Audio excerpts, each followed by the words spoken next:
आज हम एक नया वीडियो बना रहे हैं जिसमें हम प्रयागराज जो महाकुंभ है उसके बारे में एक और डिटेल में समझने की कोशिश करेंगे कि कहाँ पर क्या है, किस तरीके से आप एंट्री लेंगे, किस तरीके से आप एग्जिट करेंगे, पूरे मैप में कहाँ पे क्या हो सकता है और किस तरीके की चीज़ें हैं, कहाँ पे आप स्नान कर सकते हैं और कहाँ पर आप रुक सकते हैं और इसके साथ साथ में कहाँ पर क्या है, ये सब चीज़ें समझने की हम कोशिश करेंगे। तो आप वीडियो के एकदम एंड तक रहिएगा जिससे आपको एक एक चीज़ बहुत डिटेल में समझ में आ जाए। तो वीडियो का पहला पॉइंट है, मेले के अंदर एंट्री और एग्जिट पॉइंट कौन कौन से हैं। सबसे पहले समझिए कि अगर आप सिविल लाइंस या फिर आप इधर न्यू यमुना ब्रिज से होकर आते हैं तो ये पहला हमारा एक एंट्री पॉइंट है जो परेड से इंटर कराएगा, मतलब श्रद्धालु को आप परेड से यहाँ पे इंटर कर सकते हैं। दूसरा, अगर आप सीधे सीधे, कुछ लोग होंगे जो यहाँ पे अलोपी बाग होगा, अलोपी बाग से सीधे यहाँ दारागंज जाएंगे तो यहाँ से एंट्री कर सकते हैं। तीसरा जो एंट्री पॉइंट है, अगर आप बालसन चौराहा से नागवासुकी का फ्लाईओवर लेते हैं तो आपको नागवासुकी से आ जाएगा। चौथा, जो अगर आप आते हैं तो अगर आप प्रयागराज का जो पुल है उससे क्रॉस करते हैं और क्रॉस करने के बाद नीचे रिवर फ्रंट ले लेते हैं तो 7 किलोमीटर की रिवर फ्रंट बनी है जिसके जरिए आप यहाँ पे मेला के अंदर प्रवेश कर सकते हैं। अगला जो होगा कि अगर आप यहाँ पे लेप्रोसी चौराहा से नीचे इंटर उतरते हैं और यहाँ पे अरैल चले जाते हैं और यहाँ से किसी भी पुल को लेते हैं तो आप मेला क्षेत्र के अंदर यहाँ पे प्रवेश कर जाएंगे। इसके अगला जो स्टेप है कि आप झूंसी साइड से आ रहे हैं तो झूंसी साइड से यहाँ से आप उतर जाते हैं और या फिर आप जब बनारस साइड से आ रहे होते तो यहाँ पे कनिहार मोड़ है जहाँ से आप एंट्री कर सकते हैं।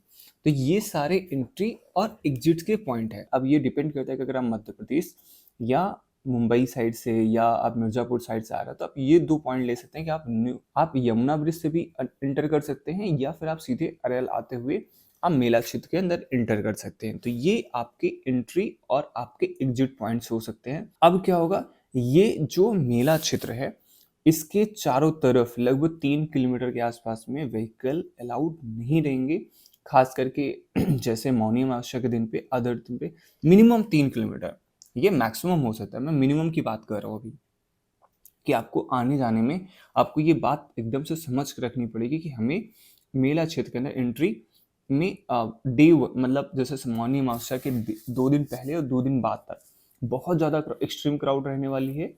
तो आपको ये एंट्री पॉइंट्स पे भी पैदल चलना पड़ सकता है और इवन लौटने में भी पैदल आपको आना पड़ेगा, व्हीकल तो अलाउड नहीं रहेंगे। अब क्या है, जैसे फाफामो एरिया इधर साइड में, इधर यहाँ पे है हमारा नेहरू पार्किंग है और यहाँ पे इसके आगे और इसके आगे कई सारे इसके भी आगे यहाँ पे सहसो साइड में और अंदावा साइड में कई सारे व्हीकल पार्किंग के जगह बनाए गए हैं जहाँ पर लोग अपनी गाड़ियों को रोक सकते हैं और वहाँ पे ठहर सकते हैं।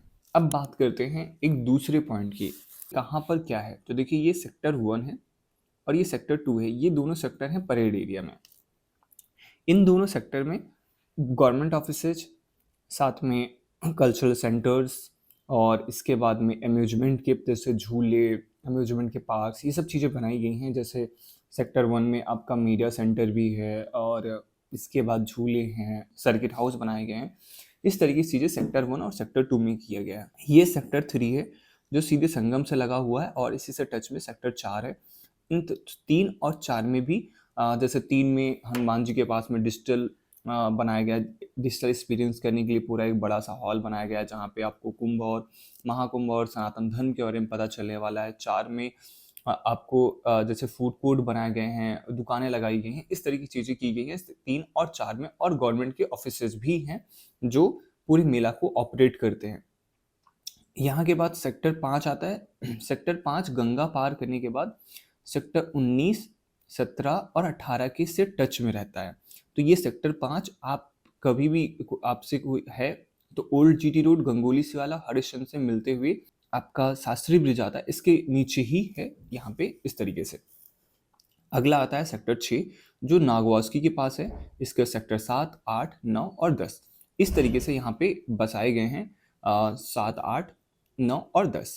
तो ये आपका गंगा के इस किनारे पे है, ठीक है। अब गंगा के उस किनारे पे जाते हैं तो 11 से लेकर के 22 तक ये 11 से लेकर टोटल 22 तक सेक्टर यहाँ पे बसाए गए हैं, और इन सारे सेक्टर्स में रहने के लिए अखाड़े, साधु संत, महात्मा और सभी इस सेक्टर के अंदर एग्जिस्ट करते हैं। तो जैसे अगर अब मैं बताऊं तो जो सेक्टर 18 से लेकर 20 तक में, ये जो सेक्टर 18 से 20 तक है, इसी में मैक्सिमम अखाड़े एग्जिस्ट करते हैं। अगर आपको अखाड़े विजिट करना है तो आप 18 से लेकर 20 तक जा सकते हैं। सेक्टर नंबर 16 में किन्नर अखाड़ा बसा है, संगम लोअर मार्ग, इस तरीके से यहाँ पे है। जैसे सेक्टर 8 में आर्ट ऑफ लिविंग का कैंप है, और इसके बाद हमारे पास में सेक्टर 6 में श्री रामभद्राचार्य जी का कैंप है। सेक्टर 7 में कलाग्राम है, और बहुत सारी चीज़ें यहाँ पे बसाई गई हैं। और यहीं पे कला कुंभ है सेक्टर 7 में ही, और यहीं पर आपका उत्तर प्रदेश का पवेलियन है। आपको 14 से लेकर यहाँ पे 20 से 21 तक मैक्सिमम आपके साधु संत महात्मा और जो भी इस तरीके से लोग हैं उन सब का कैंप में मिल जाएगा। साथ में यहीं पर प्रयाग वॉल यानी कि जो कल्पवासी लोग होते हैं उनके भी टेंट्स यहाँ पे आपको मिल जाएंगे। अब यहाँ पे आता है सेक्टर 23, 24, 25। सेक्टर 23, 24, 25 में क्या है कि कोई यहाँ पे अम्यूजमेंट की बहुत सारी चीज़ें मिल जाएंगी, गवर्नमेंट ऑफिस भी मिल जाएंगे, टेंट सिटीज़ यहाँ बसाई गई हैं। और सबसे बड़ी टेंट सिटी यहाँ पे 6 टेंट सिटी बसाई गई हैं जो गवर्नमेंट की तरफ से अफ्लिकेटेड हैं और पीपीपी मॉडल पे हैं। वो सेक्टर 25 में हैं, जैसे ऋषिकुल कुंभ कॉटेज है, और कुंभ कैंप है, और कुंभ विलेज है। इस तरीके से सारी टेंट सिटीज इसी जो 6 टेंट सिटीज में बसाई है, और 6 टेंट यहाँ पे पुल भी बनाया गया है। यहाँ पर आपका शिवालय पार्क है जो बहुत फेमस है, जहाँ पे पूरे 12 ज्योतिर्लिंगों को का रिप्लिका बनाया गया है, वो यहाँ पर है। यहाँ पर आपका बड़े हनुमान जी है, ये शंकर विमान मंडपम है, ये अक्षयवट है, ये किला है, और इसके बाद में आपका ये वेड़ी माधव जी का मंदिर है, ये नागवासुकी जी का मंदिर है। तो ये सारी चीज़ें मेला क्षेत्र के बगल बगल में इस तरीके से एग्जिस्ट करती हैं, और इस तरीके से मेले के अंदर आप पास पहुंचते हैं। तो आप समझ के चलिए, आप किसी से भी रास्ते से भी आते हैं तो आपको ये जो रास्ता है ये कुछ करीब और इस कुछ करीब के आसपास में थोड़ा थोड़ा तो पैदल लगभग चलना पड़ेगा। ये मान चलिए कम से कम 3 से 4 किलोमीटर के आसपास पैदल चलना पड़ेगा। एक बात समझ लीजिए, ये है हमारा संगम। अब अगर कोई स्नान करना चाहता है तो संगम स्नान कर सकता है प्रॉपर तरीके से, और चाहे तो गंगा स्नान भी कर सकते हैं। गंगा के लिए यहाँ पे कई सारे घाट और यहाँ पे कई सारे घाट बनाए गए हैं जो प्रॉपर तरीके से आप स्नान कर सकते हैं। तो कई बार अब आप यहाँ पे अगर लेते हैं तो यहाँ से संगम की दूरी लगभग 3-4 किलोमीटर है, 3 किलोमीटर के आसपास है, ठीक है। और यहाँ की दूरी कुछ 500 मीटर, 1 किलोमीटर इस तरीके से रहेगी, ठीक है। जैसे यहाँ लेंगे इस तरीके से आप करेंगे तो आप जो है आप गंगा के घाट पे स्नान कर सकते हैं या संगम जाना चाहते हैं। ये डिपेंड करेगा कि आपको कितनी दूरी चलना पड़ेगा और कितनी दूरी आपको रुकना पड़ेगा।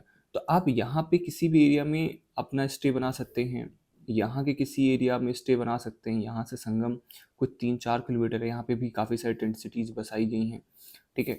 आप यहाँ पे भी रुक सकते हैं।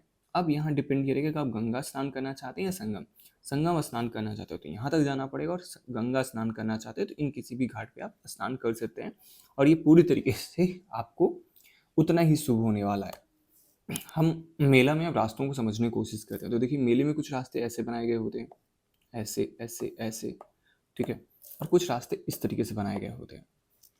तो कभी भी जब आप रास्तों पे जा रहे होते हैं तो हर का एक चौराहा होता है। जैसे ये चौराहा पड़ेगा शंकराचार्य मार्ग और हर्षवर्धन मार्ग का मिक्सअप है ये चौराहा। जैसे ये आपका संगम लोअर मार्ग और आपका इधर जो रास्ता आ रहा है भारद्वाज मार्ग, इनका एक आपके पास में चौराहा रहेगा। तो कभी भी जब आप चौराहे पे होते तो वहाँ पे आप समझ सकते हैं कि कहाँ पर क्या है। पूरे मेले के अंदर जो बिजली के पोल्स लगाए गए हैं उस पर QR लगाया गया है। तो QR पे क्या होता है कि आप स्कैन करते हैं तो आपको पता चल जाएगा कि आप कहाँ पर हैं और कहाँ पे क्या समस्या आ रही है। इसके साथ साथ में हर एक रास्ते पर जो बिजली के पोल्स हैं उस पर अलग अलग तरीके की लाइटें लगाई गई हैं। जैसे किसी पर दीपक लगाया गया है, किसी पे ओम लगाया गया है, किसी पे स्वास्तिक लगाया, कहीं पे स्वास्तिक और दीपक लगाया, कहीं पे मोरपंख लगाया। पूरे मेले के अंदर हर एक रोड पे लगाया गया। तो अगर आप कहीं फंस जाते हैं तो आप एग्जैक्टली ये चीज़ बता करके अपने आप को मतलब आप पता चल सकता है कि आप किस रास्ते पर किस जगह पे हैं, क्योंकि पूरा मेला 4000 हेक्टेयर में बसा हुआ है। टोटल 25 सेक्टर्स हैं और 30 पीपा के पुल्स बनाए गए हैं जो एक पार करते हैं यहाँ से यहाँ। ये सारे गंगा पे पीपा पुल बने। तो हमेशा इस दो बात का ध्यान रखें कि आप जिस पुल के पास हैं वहाँ पे क्यूआर लगा हुआ है, वहाँ से आप अपने आप को बता सकते हैं कि कहाँ पर क्या है। और दूसरा, आप ये बता सकते हैं कि अच्छा किस रास्ते पे, तो वहाँ पे कौन सा निशान लगा हुआ, जिससे आपको जो लोग हेल्प कर रहे हैं, खोया पाया केंद्र में बैठे हुए हैं या किसी जगह पे हैं, वो इस चीज़ को समझ सकते हैं प्रॉपर तरीके से। एक चीज़ और क्या समझनी जरूरी, जब अमृत स्नान पर्व होगा तो मेन स्नान पर्वों पर अक्षय वट बंद रहेगा, और अमृत स्नान पर्व जैसे 3 फरवरी या 29 जनवरी को श्री बड़े हनुमान जी का मंदिर भी बंद रहेगा। इसके बाद में आप जब पूरे मेला क्षेत्र के अंदर आ रहे हो तो आप ये समझ के चलें कि आपको कुछ किलोमीटर तो पैदल चलना पड़ सकता है, कुछ किलोमीटर आपको थोड़ा सा वेट करना पड़ सकता है, और कुछ किलोमीटर या कुछ समय के लिए आपको थोड़ा सा फूड और पानी ध्यान रखना पड़ सकता है। मेला क्षेत्र के अंदर आ रहे हैं तो पूरे मेले के अंदर प्रॉपर तरीके से पानी, स्वच्छ पानी है, चीज़ें मिल जाएंगी। लेकिन अब मैं आपको रिकमेंड करूँगा कि आप पानी और फूड अपना प्रॉपर तरीके से करें, जिससे आपको कहीं किसी तरीके से कोई दिक्कत ना हो। और स्टे का प्रॉपर आप देख लें कि अगर आप होटल में रह रहे हैं तो जैसे हमारा पुराना वाला वीडियो था, हमने उसमें पूरा डिस्क्राइब किया था कि कहाँ पे होटल, कहाँ पे होम स्टे और कहाँ पर आप अपना टेंट सिटी ले सकते हैं। और बाकी चीज़ें यहाँ पे हमने बता दी हैं कि कौन से किस तरीके से रास्ते हैं, कहाँ पे आपको कहाँ जाना चाहिए, कहाँ क्या देखना चाहिए। और चाहे से अगर अब इसके बाद भी अगर आपको कोई समस्या होती है, कोई दिक्कत होती है, तो आप हमें दिए हुए नंबर पर व्हाट्सअप कर सकते हैं।